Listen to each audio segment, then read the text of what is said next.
Bismillahirrahmanirrahim. Assalamualaikum warahmatullahi wabarakatuh. Masih bersama karduk.com. Pada video kali ini kami akan menyampaikan kabar terbaru yang datang dari Komisi 2 DPR RI terkait dengan pengangkatan tenaga honorer menjadi ASN tahun 2024. Yaitu PNS disebut tak semua bisa kerja.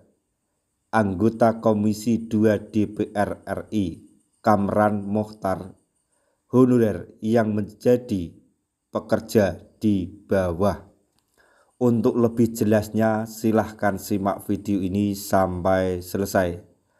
Tapi sebelum kami lanjutkan, bagi rekan-rekan yang baru menemukan channel ini, tekan like dan subscribe-nya, dan juga tekan lonceng notifikasinya supaya nanti bisa mengetahui informasi terbaru terkait dengan rekrutmen CASN dan pengangkatan tenaga honorer menjadi ASN tahun 2024. Sekarang mari kita simak dan cermati pernyataan yang ada di video ini supaya nanti tidak gagal paham. Persoalan tenaga honorer terus menjadi perhatian banyak pihak, termasuk Dewan Perwakilan Rakyat atau DPR RI. Kabar terbaru, persoalan tenaga honorer kembali dibahas oleh Komisi 2 DPR RI dalam rapat dengar pendapat atau RDP umum bersama sejumlah perwakilan honorer seluruh Indonesia pada hari Rabu tanggal 19 Juni 2024. RDP tersebut dihadiri oleh Dewan Pengurus Nasional FHKN, Aliansi Honorer Nasional AHN, dan Solidaritas Wiyata Bakti Nasional Indonesia. Pada kesempatan tersebut, Wakil Ketua Komisi 2 DPR RI Zunimat Girsang menegaskan bahwa honorer yang mengabdi 5 tahun berturut-turut tanpa putus wajib diangkat menjadi P3K maksimal Desember tahun 2024. Hal ini sangat wajar mengingat apa yang telah dilakukan oleh para tenaga honorer selama ini dengan mengabdi selama bertahun-tahun.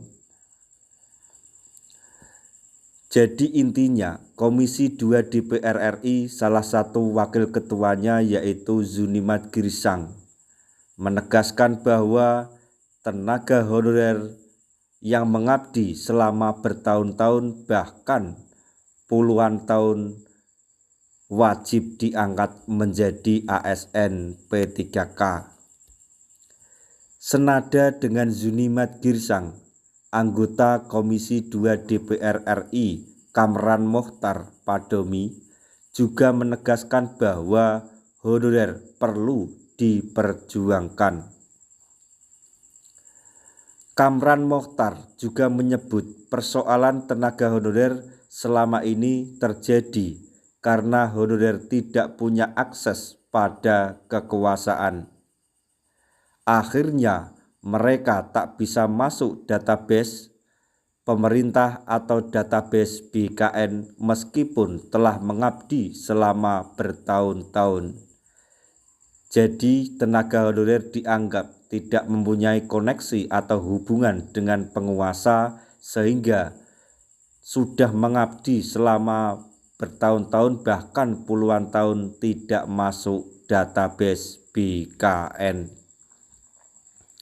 Dan yang merasakan ini pasti honorer, masyarakat kecil yang tidak punya akses pada kekuasaan, ujar Kamran Mokhtar dilansir Klik Pendidikan dari TVR Parlemen. Lebih lanjut, anggota Komisi 2 DPR RI itu mengatakan bahwa honorerlah yang selama ini banyak bekerja di bawah melebihi PNS. Beliau juga menyebut kalau ada banyak PNS tak semuanya bisa kerja, sehingga banyak pekerjaan di bawah dikerjakan oleh tenaga honorer. Jadi yang membuat pernyataan tersebut adalah salah satu anggota Komisi 2 DPR RI yaitu Kamran Mohtar, yaitu tidak semua PNS bisa bekerja.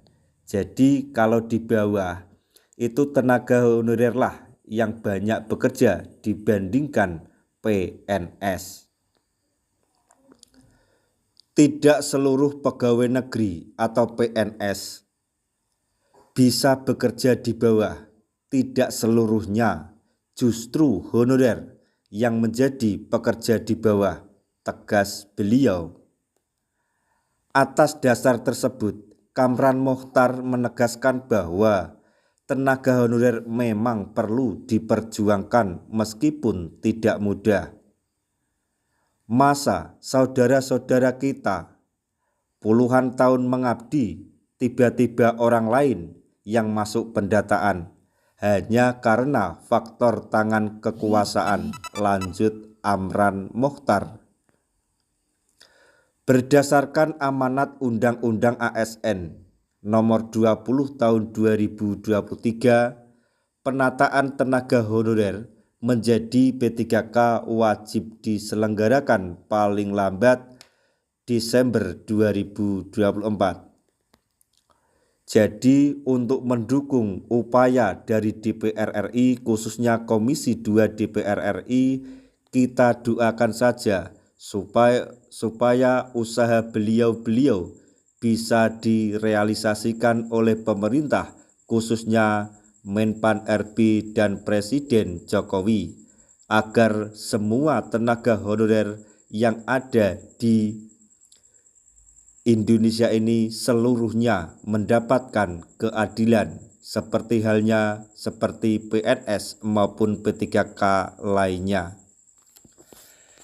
Nah, itu tadi informasi yang dapat kami sampaikan, informasi yang datang dari Komisi 2 DPR RI terkait dengan pengangkatan tenaga honorer menjadi ASN tahun 2024. Soal nasib tenaga honorer yang berada di luar database BKN dalam pengangkatan P3K tahun 2024 ini. Semoga informasi ini dapat bermanfaat bagi rekan-rekan tenaga honorer semuanya. Di akhir video kami mengucapkan banyak terima kasih. Wassalamualaikum warahmatullahi wabarakatuh.